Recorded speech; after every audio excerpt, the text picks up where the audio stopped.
I'm going to exaggerate now, but the customer journey could be thought of as, 15 minutes every 50 years. So I'm sorry, 15 minutes every 15 years. So a customer comes in, a higher retail outlet, they see a refrigerator that they like, or a stove, or whatever, air conditioner. They buy it, they take it home, it works. And 15 years later, they come back for another one, right? So, so we manage this customer interaction well for 15 or 30 minutes or whatever it is. And then we're good for, and they could do that. As soon as the internet of the home, as soon as the Internet of Things hit the home, everything changed. All of a sudden, customers were asking their refrigerators, what's in the refrigerator? What can I make with what's in the refrigerator? Where did these vegetables come from? Where did these vegetables come from?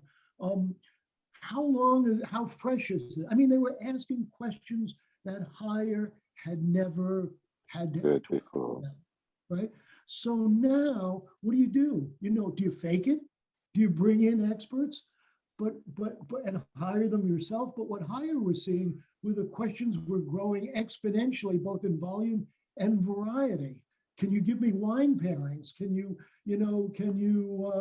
what happens if I substitute this and that, or I have an allergy, or I can't eat?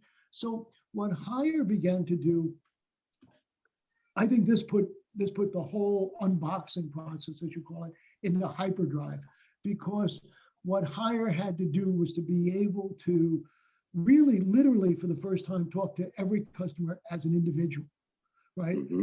And on their own time, and in expertise domains they had no familiarity with. So what Hire then did was to take this micro enterprise system and philosophy of customer experience, entrepreneurship, and sharing value, and take it outside the organization to find people who wrote recipes, to find chefs who were willing to give cooking lessons on the refrigerator screen, to find ingredients manufacturers who would package the products to complement what the chefs were doing. And this has led to an explosion of things. So you asked me about the role of business models in all of this. I think business models have been right at the center of all of this change. I think for the first 35 years, it was all about building value propositions that were more attractive to the Chinese consumer.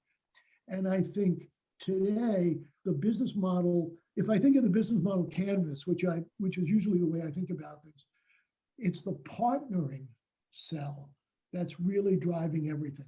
Because today, I'm partnering with people who 4 or 5 years ago, I didn't know.